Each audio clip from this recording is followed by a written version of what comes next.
Record. Thank you, Allie, for your talk. Are there any questions? Yes.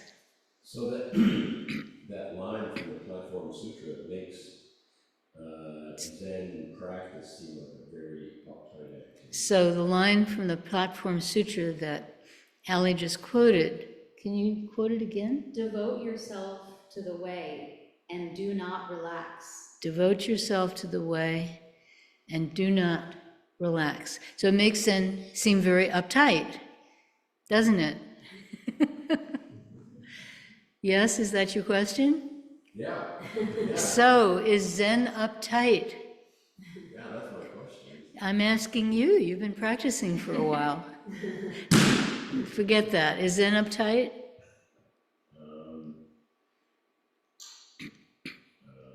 Well, it can be. It certainly can be. It can be many things. Yeah, and many schools of Zen emphasize a kind of relaxation, not, like spacing out relaxation, but a kind of sort of emptying out of tension so that you can really perceive clearly. So here's one person saying, do not relax. And here are other people talking about, this kind of cosmic sort of relaxation that just allows everything to come in. So which one do you like? Yeah? Okay. So yeah, so Huineng in the Platform Sutra, otherwise known as the Sutra of Huineng, is exhorting his monks. And he's telling them, don't let up for a minute. And when you sit a retreat, you get the same kind of exhortations. Don't let up for a minute. Don't waste your time.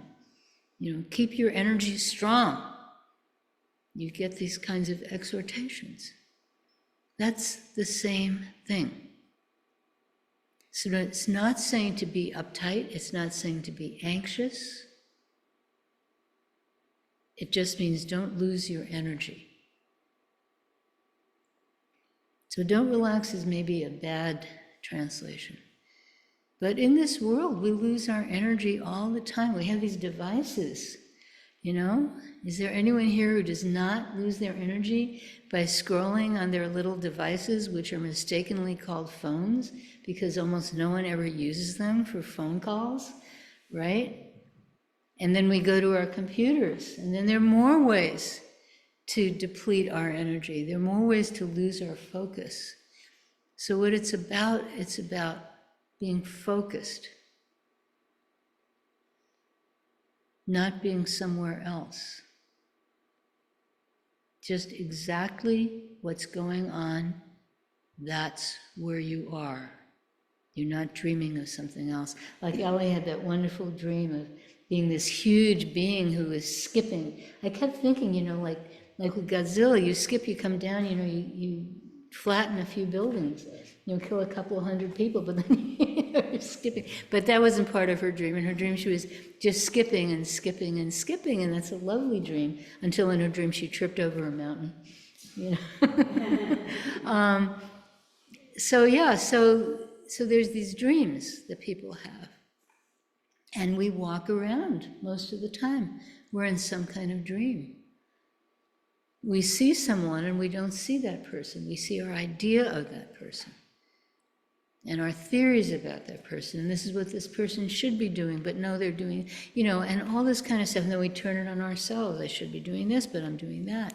We do this all the time, these narratives. So what Huineng is doing in that quote, in that line, is he's telling people, drop the narrative. Pay attention, wake up. So that's what that's about.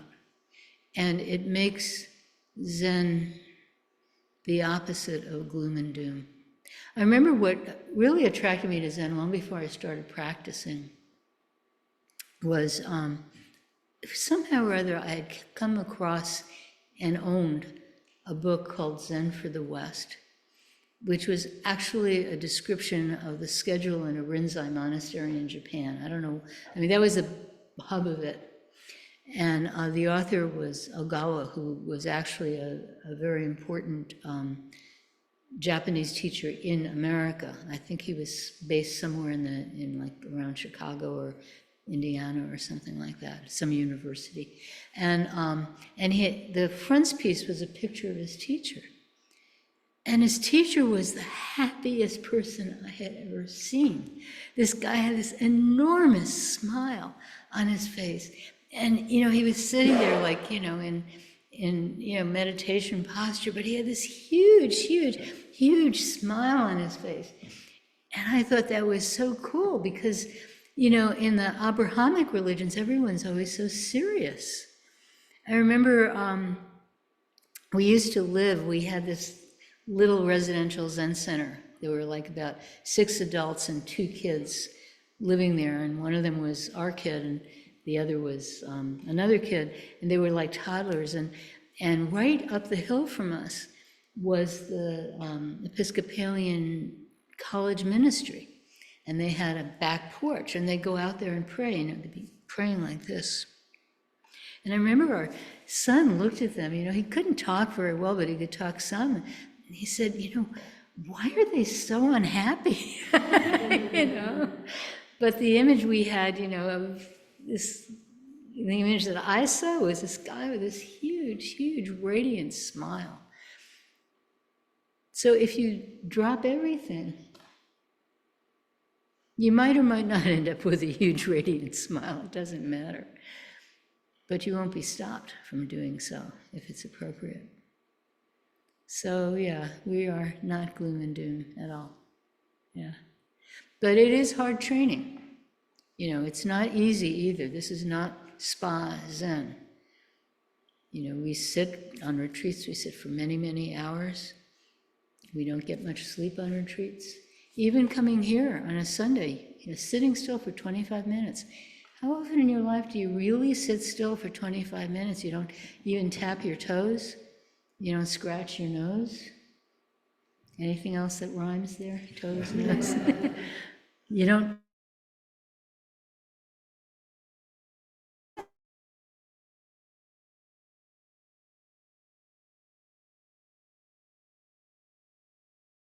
Prostrations, and yeah, it's non-trivial practice, but it has to be that way, because otherwise we don't give up the stuff that comes between us and the rest of the world.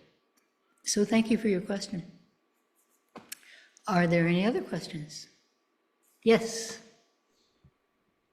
So it seemed what Ali was describing, perhaps in Soto Zen, would be called a kensho.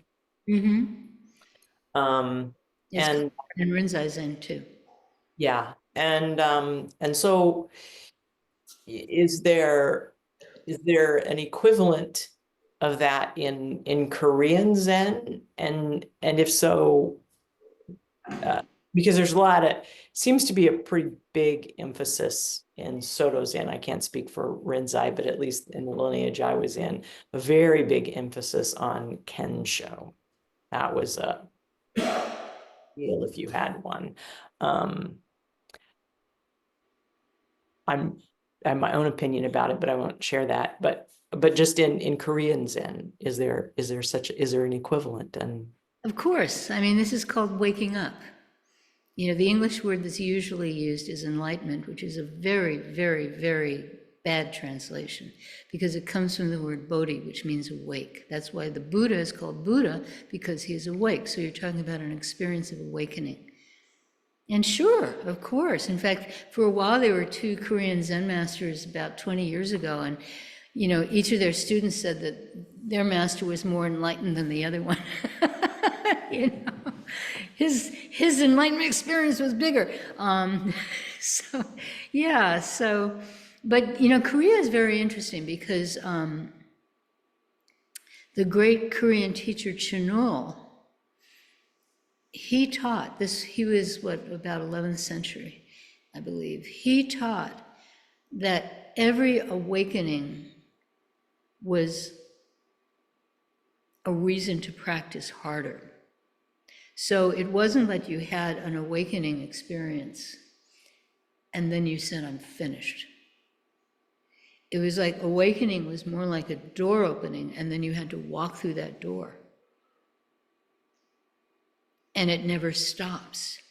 And also, there's this idea that people have that awakening has to be, like a huge thing.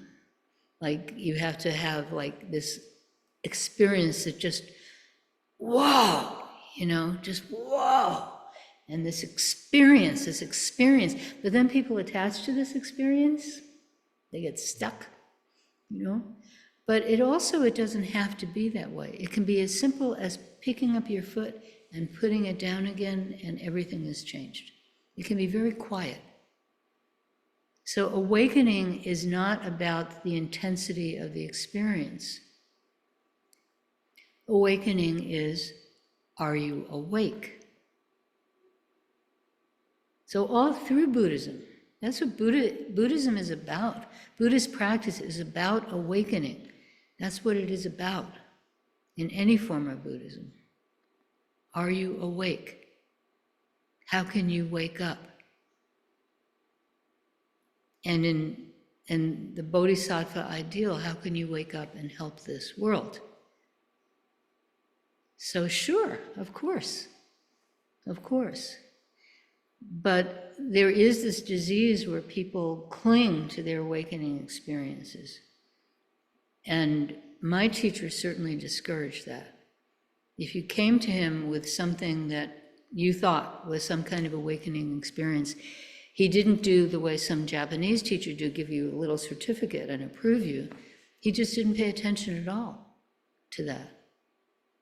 Because if you're attached to that, then you're not awake.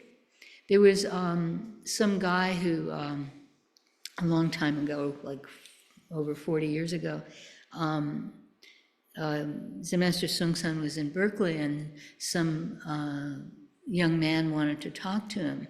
He called and he said, I want to see Zen Master Sung-san because I have a certificate of enlightenment from a Japanese Soto teacher, and I want him to, approve it, to let me, to give me a second approval. And, Zen Master Sung-san said, yeah, sure, he can come, but boy, that's the worst, because it encourages you to think that you have something.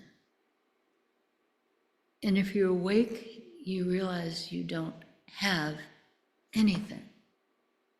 And there is nothing to have. So, you can look at any training style from another training style, and you can find all the faults with it. There are faults in this style too.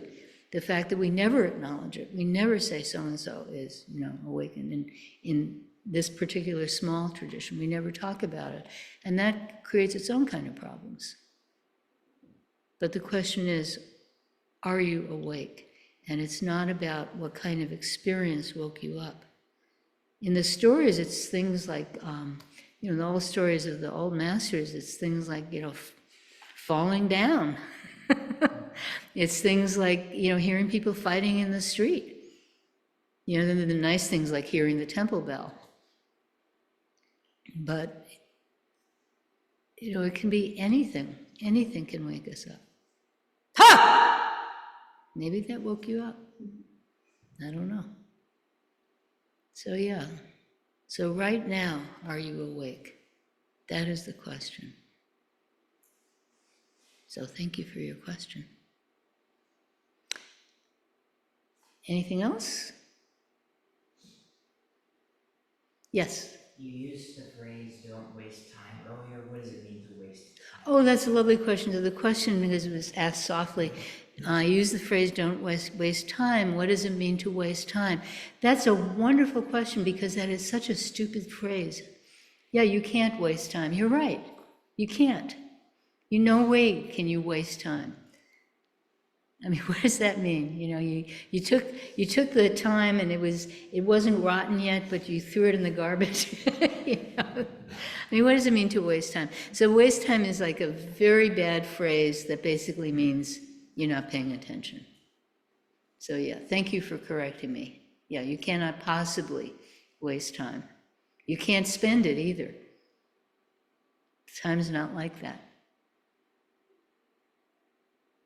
So don't get me going on time, because nobody knows what it is. Are there any other questions?